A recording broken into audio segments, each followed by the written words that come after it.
Hello and welcome to the Game Pit. This is episode 191 and I have returned and I'm Sean. Hello, returning Sean. It's Ronan. Hey everyone, you're very welcome. Sean is back, so that usually means... It means we are continuing our journey into the top 100 games of our personal choices. Did you struggle to find a way to say that before the end of that sentence? Were you halfway through? I was halfway through and I thought, I'm not going anywhere. This isn't going anywhere. Neither's this list, according to listener feedback. Get on with it! We hear you. We hear you, everyone. We're getting on with it as quick as we can. Should we kick in? Well, what numbers are we? 60 to 51. 60 to 51, and I believe, Ronan, you are the starting person. Okay, begin your campaign of sustained abuse, Sean, because you think number 60 is overrated, despite it having a massive bag. A massive bag. It is the steppy on top of people one. Begin with C, I can't remember. Yeah, it's really good. What's your number 60? Castell. Yeah. Is the game about travelling around to different festivals in Spain and drafting in numbered tiles in order to create the best human pyramids you can, but you have to train up and make yourself better at certain things, and different festivals at the same time require different elements of your human pyramid in order to score most points, and you can't see everything that's coming up, but you do have to plan ahead. You get a pattern of the game when it first gets laid out, where you can see where all the festivals are going to be, but you have to adapt to what other people are drafting, what's available. You have to stay on your toes. It doesn't hang around too long. It's attractive. If it's a different theme, you have got different ways in which to create your pyramids. I just think it's an absolutely fabulous game, Sean, and you're wrong about it. I don't think it's a bad game. I think what it is for me is that this was built up so much by everybody who'd played it before me. It took me a while to get to it. And everyone who had played it and also played Yukon Airways said, this reminds me of... That's 3 people in the whole world. 3 people in the whole world. But they just happened to be the people that I was interacting with. And I really love Yukon, as I said in the previous episode. And this one just didn't hold the water that did for me. Now, it's a decent game, just didn't have the love for it. You are also the only person in the world who links those 2 games.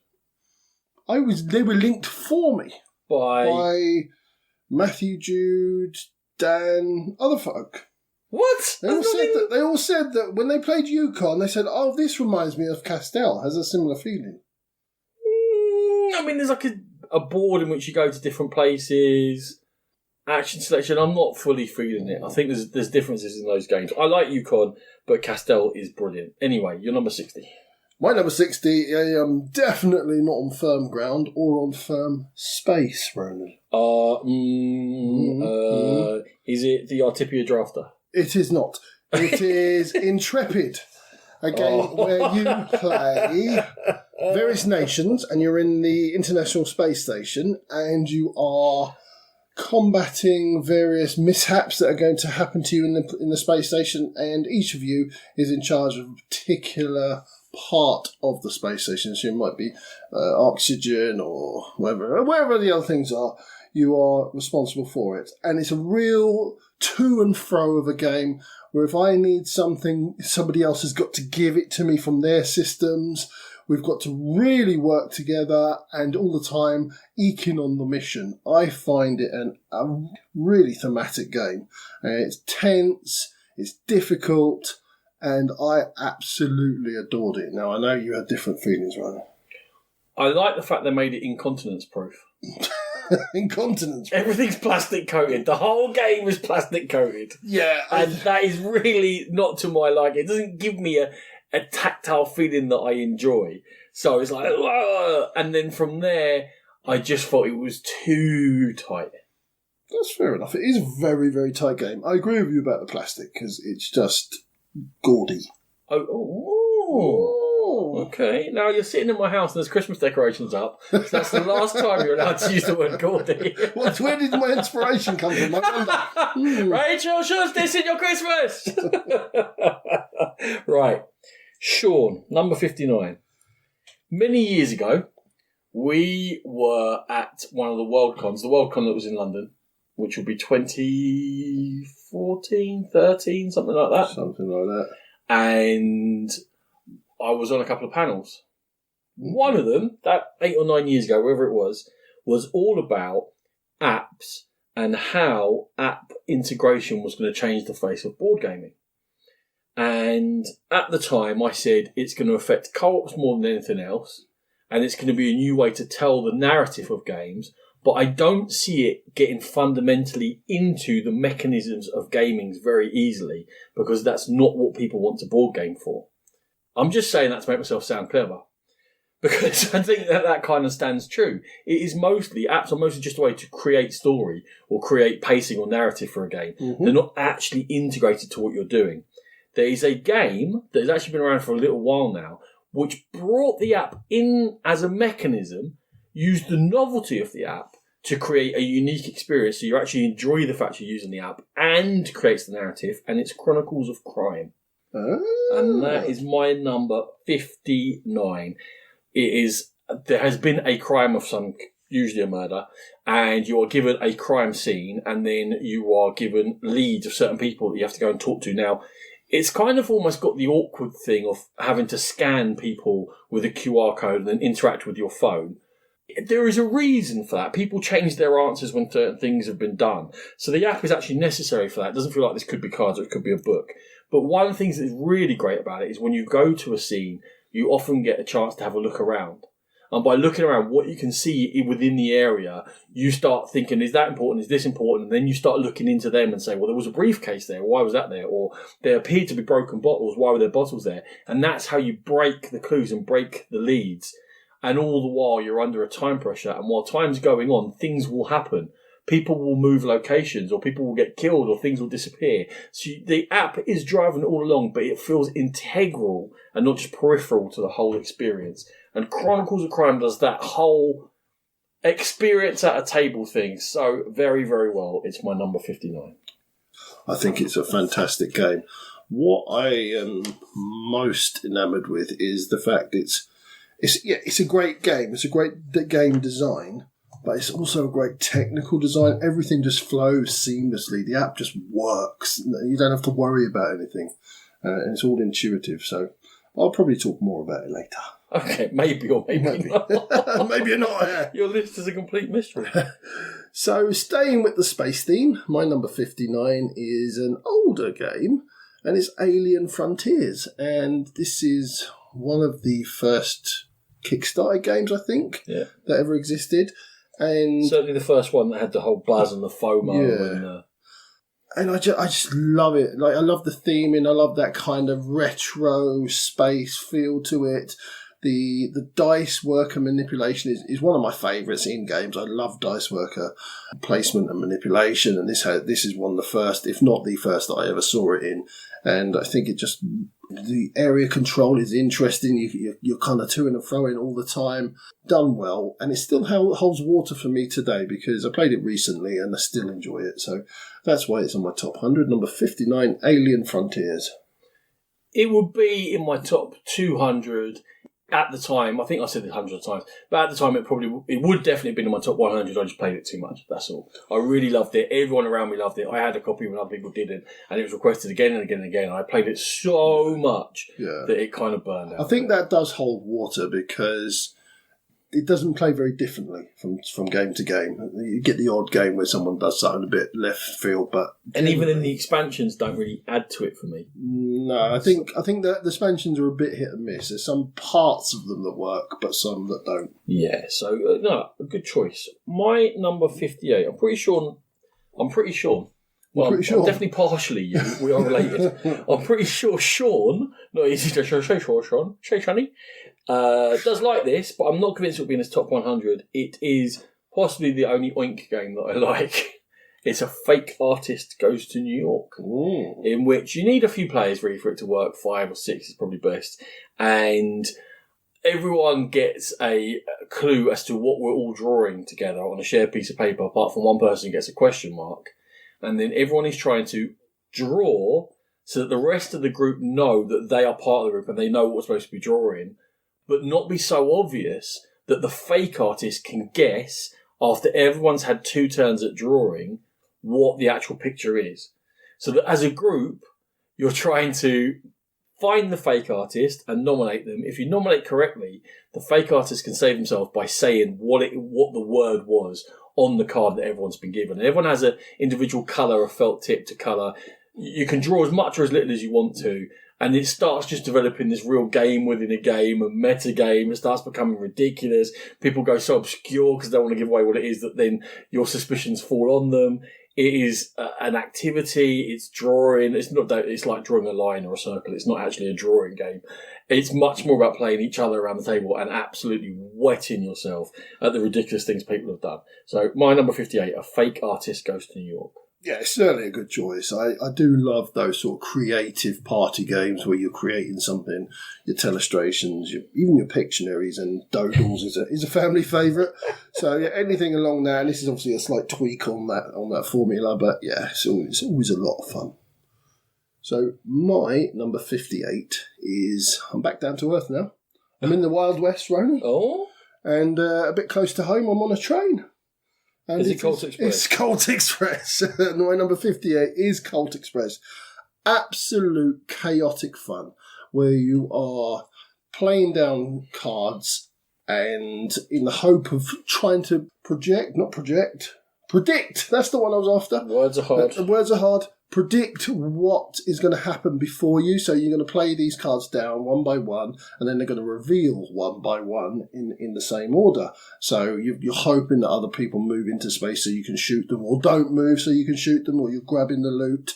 Absolute chaos. Some cards are played face down if you're going through a tunnel. And there's a group of our friends that come up to us fairly regularly, and this is the game we always start proceedings with because they absolutely adore it. And it's just, yeah, as I said, chaotic fun. I love a bit of Colt Express. Now you make me sound like a meanie, and I hope those friends don't listen to this. It was a neat trick for 4 or 5 games, and then it just got boring because there's nothing to the game. You don't know. You're putting down cards, you may as well put them down randomly because you don't know what's going to happen. There's too much can happen between you playing and it all resolving. Isn't it just like Galaxy Trucker, though? Isn't that the same sort of... No, Galaxy Trucker, you can see what the hazards are. And you can build accordingly. You can literally just look at the cards and see if that's what's coming up. You can generally see what people are playing. I'm like, Natalie's but it's playing... so little things in Colt Express. Oh, you move that one away, so now all this chain of cards doesn't work. And it's over in a few minutes. So, but it's not. It's like 45 minutes long. Yeah, 40 minutes, 45 minutes. Yeah, it's too long for a bullshit game.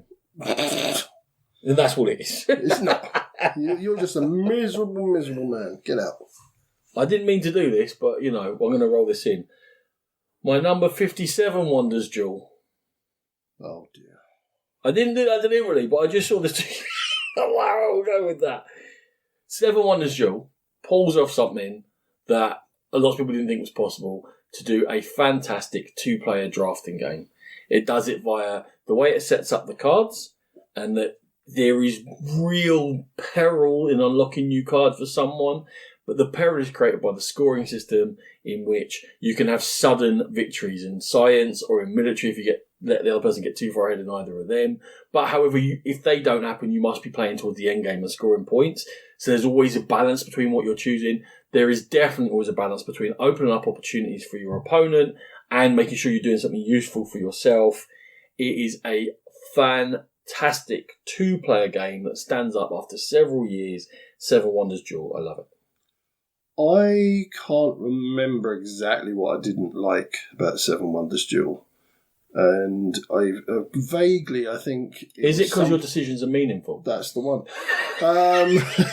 Vaguely, I felt it was something to do with one person would get into a lead or into a position where everything they did was negatively affecting the other person, and the other person couldn't react to it. I remember it being a problem that other people expressed at the time, but I think Pantheon fixed it. If I'm right, but I'm talking absolute nonsense because I can't think of what it is. I don't know. It's one player ends up always opening up more cards for the other player if you get stuck in a certain way. Yeah. But there are ways out of it, and Pantheon gives you more ways out of it. Okay. And I think that more plays would reveal the ability. Yeah. Well, one of the things you do is that you take a wonder that gives you a second go in a row, and you leave it mostly built. So if you start getting stuck, you go, right, I'll take this to build my wonder. I get a second go, and now I've unlocked it for myself. Mm-hmm. So there was always ways around it, but maybe weren't as obvious as they could have been. And then Pantheon brought in, amongst lots of other good things, that ability to break up the turn order. I say I didn't like it. I did like it, but I found that bit frustrating, and it didn't get any repeated play, so I ended up getting rid of it. Fair enough. And it definitely isn't for everyone.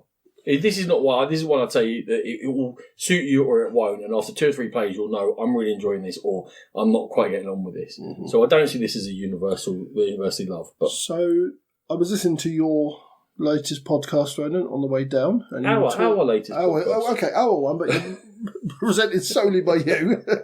And you were talking about you don't always like sandbox games because you never know what direction to go.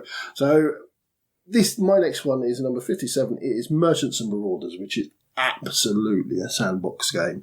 You're travelling the high seas. You can be a merchant and you can trade, or you can be a marauder. You can steal everything and become pirates. And I just love the freedom that this gives you. I think it's very well put together. Probably best at higher player counts when you've got sort of 3 or 4 players bowling around the Caribbean and all that area. But I think it's absolutely a game that gives me a lot of joy. It's a lot of replayability in there. Maybe doesn't get to the table as often as I'd like, but Merchants and Marauders is always going to be in my collection because I thoroughly enjoy it. I actually think Merchants and Marauders is really good as long as I'm in the mood for it. Right. And I knew what I was getting with Merchants and Marauders. I knew it was wide open. I know I'm never going to win a game with it. But I accept that, and I just kind of make my own little mini goals within it and be like, right, I'm just going to try and achieve this. I'm just going to try and achieve that. And I can enjoy the crack around the table because there's not loads of rules getting in the way. Yeah. So what I hate is like a pirate sandboxy game like that with lots of fiddly rules. I'm looking at that popular one from last year. What was it called? Dead Reckoning, was that it? Dead Reckoning, that's it, yeah. Oh, that was just sleevey ones. Yeah, it gave me a similar feel with loads of rules. Merchant Marauders is streamlined. It's quite long, but it's fun and it's funny. You can see what's going on. Its interaction doesn't take forever. So I actually quite like Merchants. It feels very old school, Merchants and Marauders. Yeah, and I'm all right with that. I'm quite old. Cool. Right, next for you. My number 56 was criminally underrated by Sean at number 69. I'm sure he's been told at home. I'm sure it's Carcassonne by any chance. It's Carcassonne by any chance. Fabulous game. As I pulled Sean up on, I usually pull Sean up ever, but I did just this once and said, has it been surpassed as a straight up competitive tile layer? I'm not convinced it has. Not in that play time. It probably hasn't. It probably hasn't as a straight up tile layer, no. You can, without the farmers, you can teach it to 6-7-year-old kids. Add the farmers in once they get a bit older. You can teach newbies. There is enough game. There's enough dickery in there. There's enough creativity. There's that ability to create the spatial areas and the realisation of, hold on, that it's just a brilliant game. It's a brilliant design. There's a reason there's a million versions of it.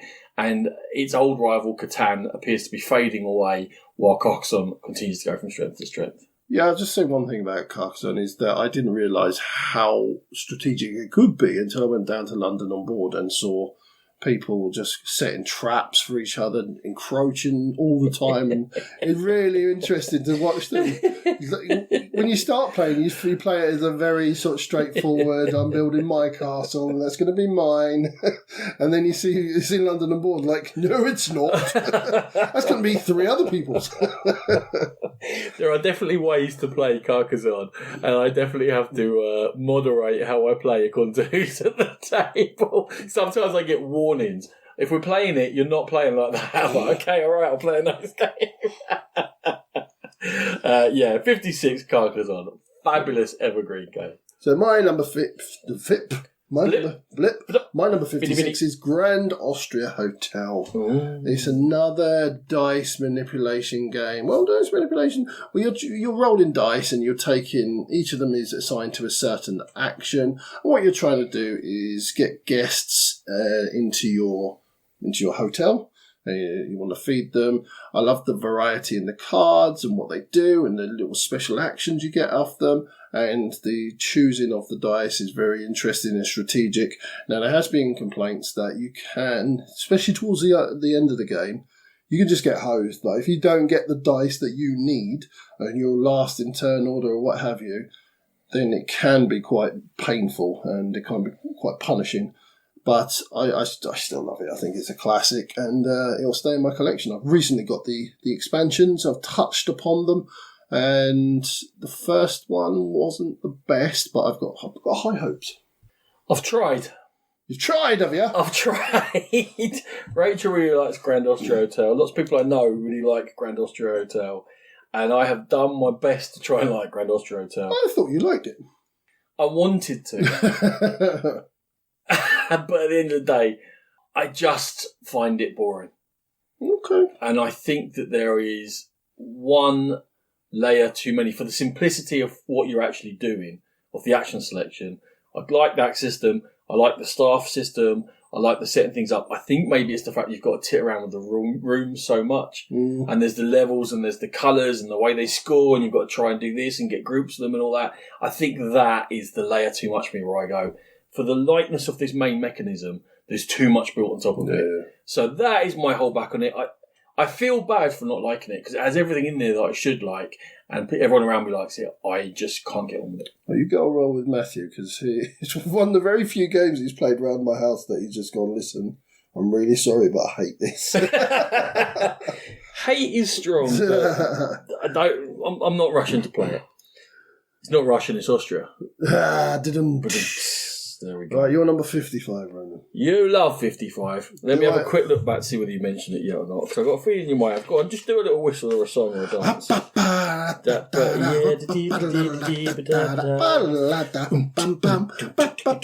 You haven't, so I presume you're going to mention it later. It's Francis Drake. Franny D. Is that really? No, we're not doing that, are we? We're off doing Franny. Oh, good old Franny D. That means it's probably higher up in your list. I know Sean adores it. It is a fabulous blend. It takes quite a while to play. It was a fabulous blend of what I am terming progressive worker placement. No one else needs to pick that up from me. Whereby you must continue going onwards and onwards every time you place a new worker. But someone can hoover along behind you. They're going slow because the spaces you leave behind you, you can never come back to. Very interesting. Very tight when you're playing with higher player counts. You cannot get everything you want. And you're doing that basically to load up your ship in port. And then you're going to take that ship out to the Caribbean. And then there is a fabulous system there whereby you are face down assigning priority dobbers to different locations, and again works best with the full 5 player count. And those dobbers, only the highest priority ones will get to take the limited spaces.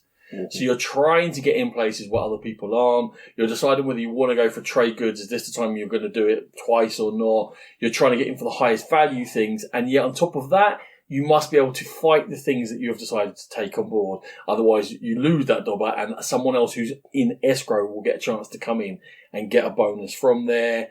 There is just constant interaction with planning, with you feeling in charge of destiny, but you're taking risks all the time. You're taking risks if you jump too far forward. You're also taking a risk by hanging behind because there might not be much to sweep up. You're taking risks in assigning your number 4 priority token somewhere you really want to go, but trying to fake people out, trying to put it down first so that they won't bother going there, thinking you're taking the only thing that's of any use. And it's all about that sort of game around the table as well as the game on the board, and they're all 3 aspects are fantastic. It's a glorious game. Francis Drake is beautifully produced, it's ridiculously overpriced, and it's very, very good. I'm not sure if I do have it, and well, then you're wrong. Because I would have thought it would have already been in the show by now, like in the top 100. I don't see it being a top 50, but maybe I did put it as a top 50. Who knows? We'll just go into a little delve into your mind there. You're right. You're okay. That's things. I thought I would have already had it. So you don't think it's good enough to be top 50? You're saying I've overrated it? Because there's no way you're putting it 55 or better. That's what you're telling me. I could well have, though. It is a really good game. I can't remember how I was thinking. My list could have changed 80 times already. That's not good podcasting. I'm telling you, this is the 55th. I don't know. Let's move on. He likes Francis Drake. It may or may not be a top 100 game for him. I do like it. Right, my number 55. Ronan had issues with it because it needed fixing. It's Railroad Revolution. I really, or used to, before they went off the rails a little bit, used to love... Off the rails. Well, hey. Got one on the deck. What's your game? there's the people who made it, and I really was enjoying their sort of game Madeira and whatever various other ones they had. And this was right up there, sort of worker placement, interesting Euro mechanics, and it was just one of their style of games where the different workers did different things. I wasn't good enough to realise it needed fixing, but it has been fixed, and now people enjoy it a lot more because there was a easy win strategy or something. I think if you went to telegraph stations, the multiplier could get crazy on them. Yeah. I think that's what it was. So you had to go down that, basically.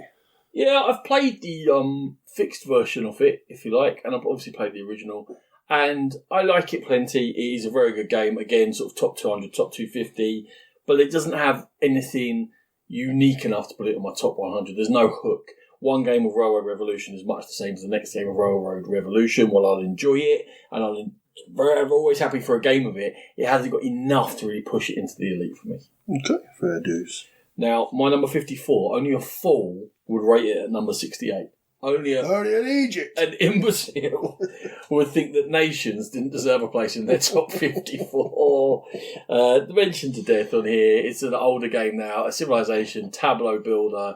It goes on for a while, but all the time you are constantly active. You are constantly aware of what everyone else is doing. There are constantly rewards up to be grabbed. You have to have a coherent long-term plan and adapt to the short term, what's going on around you and what is suddenly available for cheap and what is too expensive to go for, and be on your toes and ready to duck and dive and be an agile, successful nation to be successful in the game. So my number 54 is Nations. You know what we've never talked about? Go on. Poirier fitting his clothes. Yeah, we have. Poirier's jeans and Pictionary have now been mentioned. I'll go for all my Sean bingo. Go on, carry on. Okay, I'm moving on because I've already spoken about that one. My number 54 is The Downfall of Pompeii. I came to this quite late, given that it's an older game, and I've just grown to love it. It's one of the games, I mentioned the group that like Colt Express. This is another one that we go to, and I feel like it's one of those games that you can play with seasoned gamers and new people alike. Everyone's going to have a laugh and a bit of fun playing it. The general premise is that obviously Mount Vesuvius is erupting, and in the first instance you're placing all your workers, or not your workers, your people, out onto the city by choosing the cards in your hand to place them out. And then you're trying to strategically place them in groups because you get further movement when you're running away in the second half, and you're also trying to get them near the exits because in the second half the lava's going to start flowing, and you're trying to get your people out of Pompeii alive without getting killed. Sounds a bit dark. It is. And it's a real fun game because you're choosing where the lava flows. Next, Knife Crime, the fun family game. It is a dark theme. Yeah, the Downfall of Pompeii, really good fun. My first issue with it is just a bullshit game. Bullshit game, that's true. It is. It's just like a... So everything that's fun so far on my list is bullshit. Is a Fake Artist Goes to New York, is that fun? Bullshit game. It is, but a good one. You can be a bullshit game and a good game. So and this is a fantastic game. Firstly, so it is quite throwaway and light and all the rest of it. So things will happen and you haven't got that much control over it. You're just trying to do your best. Understood. The second thing is, I must be a deeply unpleasant human being because, Sean, if we're playing Downfall of Pompeii and you can choose like anyone's, it doesn't make any difference to you, and I'm playing in the same game, whose meeple are you going to kill? Yours. Right. The same for 90% of the people that I know.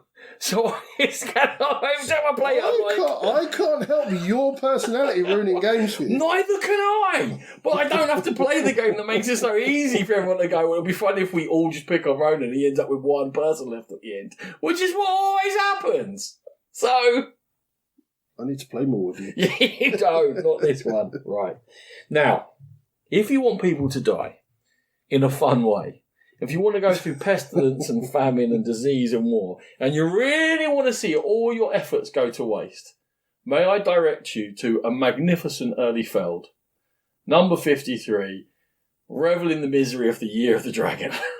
Never played it, don't want to. It is fabulous.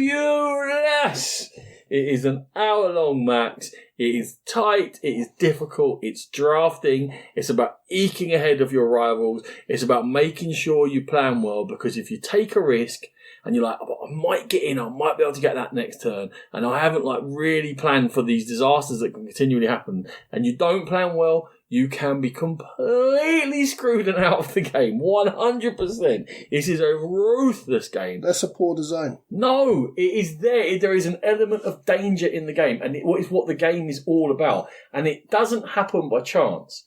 You see what's going to happen to you. Nothing gets flipped over. There's nothing last minute. It's not the roll of a dice. You see the pattern of bad things coming. It is inherent upon you to plan for it. Now, if you don't play safe, if you don't say, I am going to be able to deal with this now and plan ahead, and you say, I can get a load of points here because no one's gone for this, but it leaves me open to that disaster next turn and things have to fall in line for me. If you have made that choice and it doesn't come off, that was your choice. There's nothing like, you're not flipping over a card and the card kills you. You have decided how to play this. You're playing very, very safe. You probably won't score that many points. Or you're going risky and there's a chance you win, but there's a chance that you really get screwed over. So that's why it feels completely different to those random, if I rolled a 1 on a D10, I'm dead. No, that's not what this feels like. This feels like you're in charge. You decide. It's brilliant. He's shaking his head. I'm shaking my head. Because you make one decision and you're out of the game. That is not a good design. It's not one decision. The first disasters don't happen until turn 3. So you have at least 3 turns to plan for it. Have you planned for it or not? No. I thought I'd risk it. Wow. Yeah, but you should be able to claw something back. You shouldn't be out of the game. You should never be out of a game. I disagree. I think that element of danger where it says this is going to happen, if you don't deal with it, you're in big trouble. I think that's fine. And then you're going to get people who really know the game, and they're just not going to take a risk until near the end, and then everyone's going to take a risk. No, you actually become more likely to take a risk when you know the game, because you know that you can't win without taking some risks.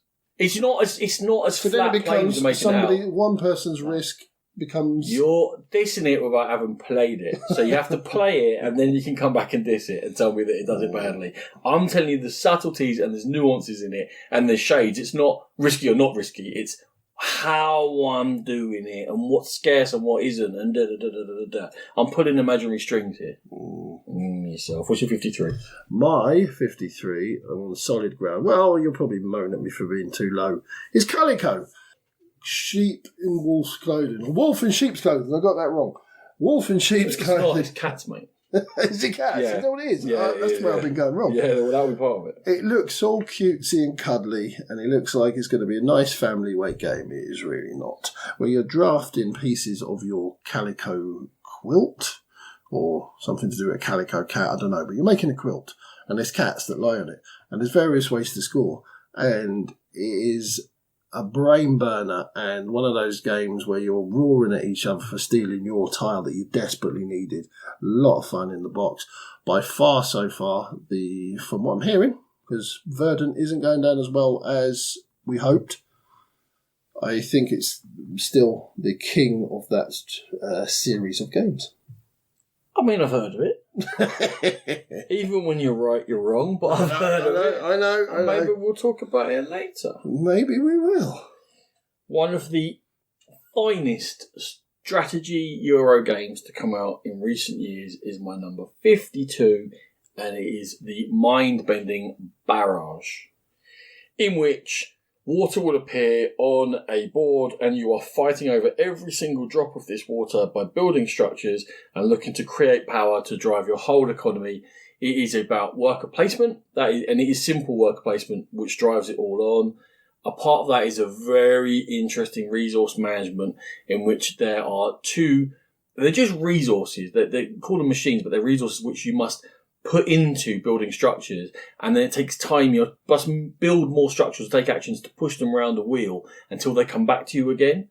So there's simple worker placement, which is very tight. There is a simple but slightly twisted resource management system, which is very tight. And then there's a fight for the very scarce water on the board, in which you're trying to undercut each other or pump it into the right area so it can be used again and again, which is very tight. And it all creates this fabulous game in which what you're fighting is yourself and your own plans and the other players, and not how to play the game, because actually the playing of it is pretty simple. Even though there are goals and bells and whistles and all the rest of it, it still is simple decisions, and the cumulative effect of your decisions is what's going to drive how well you do. Real brain burner off a Euro. An absolutely fabulous game. My number 52 is Barrage. It's another one I haven't managed to play, partially because I haven't really fancied it. It doesn't really appeal to me.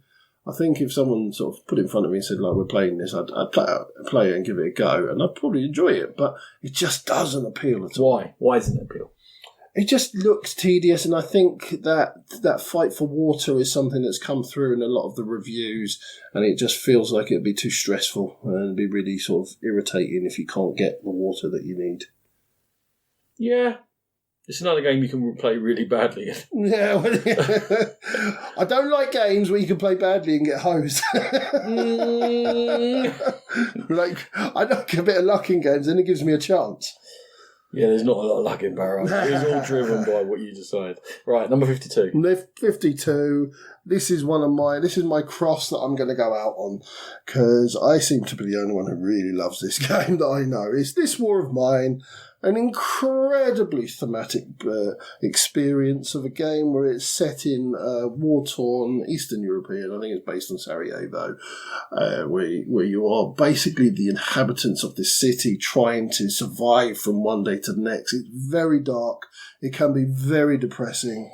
There's lots of harrowing scenes and stories that emerge from it. But I just think, in terms of game storytelling, I don't think I've ever seen a game tell a story as well as This War of Mine. Now, Nat just won't play with me because it is very harrowing, as I said, and I find it really hard to get this to the table. No one wants to play it, and I'm desperate to play it one more time at least, and I just love This War of Mine. It's brilliant. It's fantastic.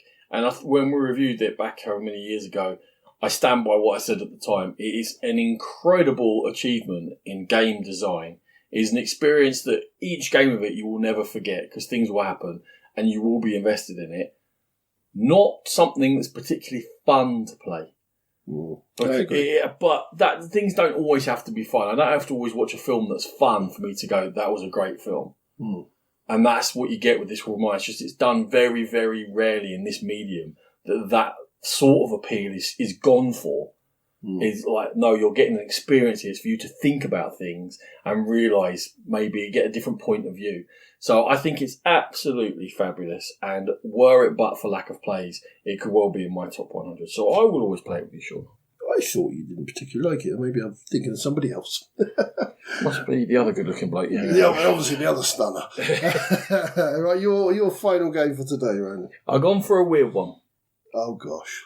Do you remember that two-player game where you land on the planet and you build it up with hexes, and then there's animals that come out and they behave according to their own sort of drives? Yes, it's called Far Away. Yes, I really want to play this. I'm very enamoured by the thought. You're not allowed to talk to each other unless you're actually on the same hex as each other. And you end up looking at the board and like, what? And then quite often, when I get on a hex, Rachel turns around and goes, "You idiot. We said we were going to do this and that. Why did you go around for 3 turns?" And I say, "Yeah, you're right." It is rough. It is from a very, very small company. The rulebook's not fabulous. There are issues in the components that you would pull up a bigger company for. They're all functional. It just takes some getting used to and working out what these cubes for, what's that cube's for. It's all fine. You'll get there. And then you get thrown into this story whereby a corporation that is running on a budget has basically kicked you off into space because it's not invested any money in you, and you've taken the risk. If you can fulfill what they want you to do, they will bother to get you back again. If you don't, they'll leave you stranded there and you will die. And you don't even have a functioning radio. That's how basic it is. They send you out. And there are stories that you go through, scenarios where you get more and more advanced things you're attempting to do as you get used to the game. So the game, there's more to do because you're quicker at playing. The game doesn't get particularly that long. And the key to it, I was mentioning those animals, is that there is this whole set of animals, and they will come out as roaming or in burrows, and they will have drivers, but the drivers will be likes to eat metal, and it leaves it there. And then on your turn, if you're in charge of half the animals each, if your animal activates, you look at it and the prime directive is it likes to eat metal. And then you go, right, if I'm that animal and I would like to eat metal, what would I do? Well, I'd go towards the radio mast because I want to eat it.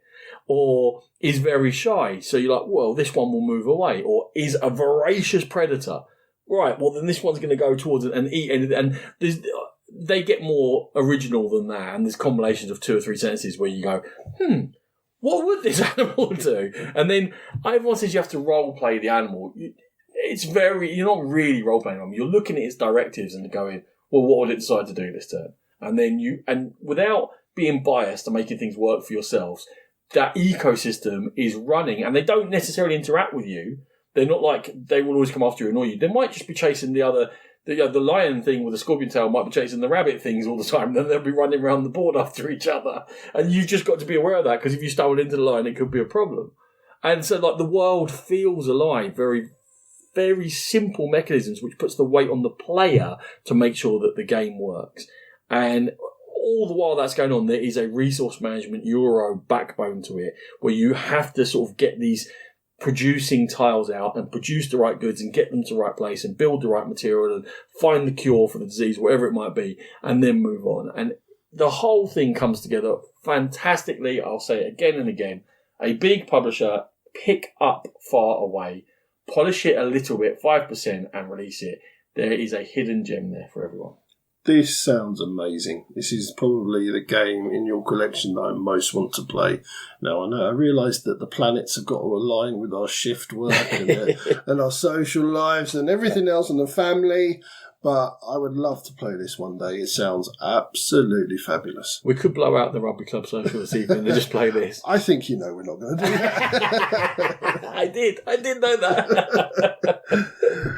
Right, so my last game of today, number 51 for me, is La Granja, which is a almost staple of the Euro sort of family that's in my collection. The main aspect of La Granja is the multi-use cards, and that's the heart of the game. And the way you can use them for 4 different things potentially, and you're building up your economy and your tableau and in front of you. And it's one of those games that you do have something visual at the end, which I always say I enjoy. And La Granja is just a really good piece of Euro engineering, and I'm really looking forward to the deluxe version, which I am in like Flynn for. Ronan's shaking his head. Lunatic. God forbid you have anything deluxe. You already have in the game! Why you don't play? You can't play 2 versions at once! I don't, because I traded it. Oh, God. It's almost understandable in that case. So we won't be playing it next week then. La Granja is a fine game. There are almost too many options for me. I almost get a little bit swamped by all the things that could happen. And like you're saying, you listen to the Mosaic review on the way down. That idea where I go down 16 different paths, but none of them very well. And I get caught in that in the Granja. Yeah, she said 17, actually. Oh, but that's more in Mosaic. I said like Mosaic, not exactly the same. So the Granja is not as open as Mosaic. Okay, it's one level down in the Sandy rating. Iki rating and Sandy rating. Write these down.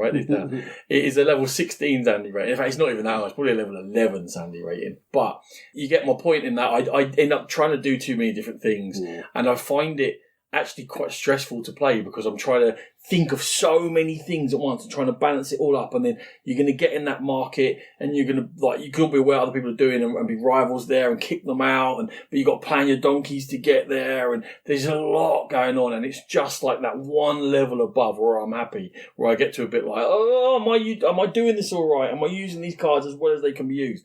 I'm not. I know I'm not, but I'd like to be one day. But I never will, because it's not the sort of game I'm very good at.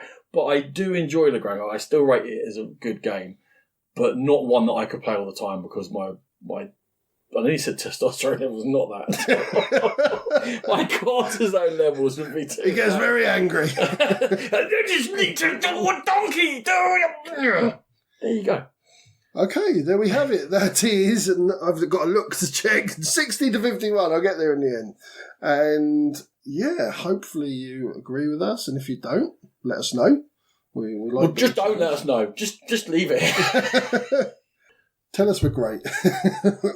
And this is going to be the last episode before Christmas. So, yes, so happy Christmas, everyone, and a prosperous New Year. Well, I'll go Merry Christmas and Happy New Year, but there you go. I hope you have a fabulous one. I hope you get lots of gaming in. Thank you for listening to us. If you did all year, you're much appreciated. Yes, you are. So that's it for 2022 from the Game Pit. We will be with you in the new year with more reviews and carrying on this countdown into our 10th year.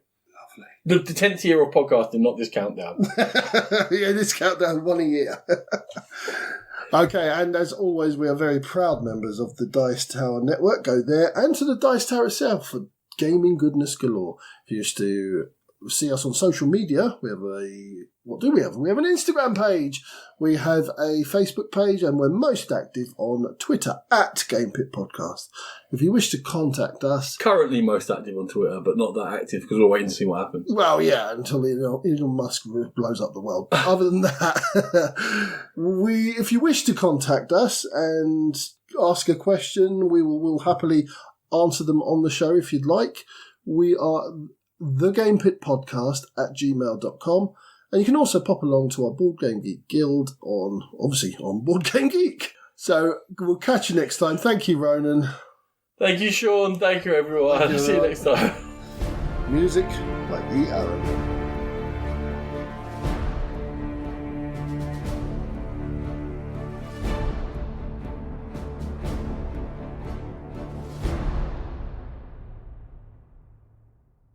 Hark the herald Boy, boy, sing. Boy, boy, boy, boy, boy, boy, boy.